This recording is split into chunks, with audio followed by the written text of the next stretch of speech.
حضرت سلیمان علیہ السلام کے زمانے میں ایک شخص نے 1000 درم کی ایک بلبل کو خریدا. اس لیے خریدا کہ وہ بہت پیارا بولتی تھی اور اس شخص کو اس بلبل کی آواز بہت پسند تھی، تو اس نے 1000 درم میں خرید لی. ایک دن کیا ہوا، بلبل پنجرے میں موجود تھی. طوطا اس کے پاس آیا اور بلبل کو کچھ اس نے کہا اور بلبل نے اسی وقت بولنا چھوڑ دیا اور طوطا چلا گیا. اب جس شخص نے یہ بلبل کی آواز کی مٹھاس کی وجہ سے 1000 درم خرچ کیے تھے اور اس کی آواز کو سن کر وہ تسکین پاتا تھا، وہ پریشان ہوا. حضرت سلیمان علیہ السلام کے پاس پہنچا، کہنے لگا حضور میری بلبل بولتی نہیں ہے اور اس کی میٹھی آواز کی وجہ سے میں نے 1000 درم خرچ کیے ہیں. اب پتہ نہیں کیا ہوا، اس نے بولنا چھوڑ دیا.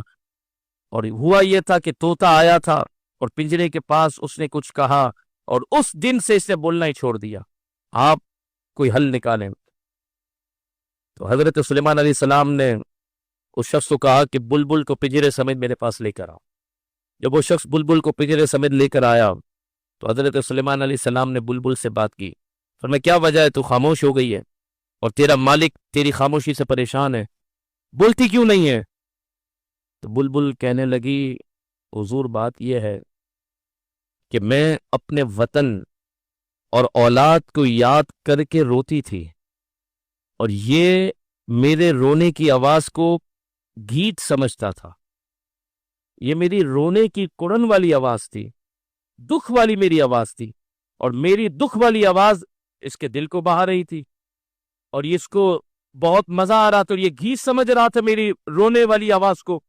تو مجھے طوطے نے سمجھایا کہ تیری بے صبری کی وجہ سے تو اب تک اس کی قید کے اندر ہے، اگر تو صبر کرو خانوں سے جائے تو تیرا مالک پھر تجھ سے محبت چھوڑ کے تجھے آزاد کر دے گا، اس لیے آج کے بعد میں بولاں گی نہیں.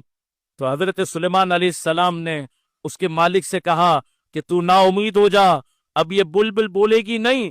تو مالک کہنے لگا جب یہ بولے گی نہیں تو پھر مجھے اس سے کوئی تعلق ہی نہیں رکھنا اور مجھے پھر اس کو رکھنے کی کیا ضرورت ہے، میں اس کو اپنے سے آزاد کرتا ہوں اور اس کو چھوڑ دیتا ہوں. تو فرمایا اس کے آواز کا وہ عاشق تھا، لیکن جب اس نے بولنا چھوڑ دیا تو اس نے اس کو آزاد کر دیا. مفتی احمد الخنیمی فرماتے ہیں جیسے ہی وہ بلبل آزاد ہوئی تو کہنے لگی اے اللہ تیرے لیے حمد ہے. حضرت سلیمان علیہ السلام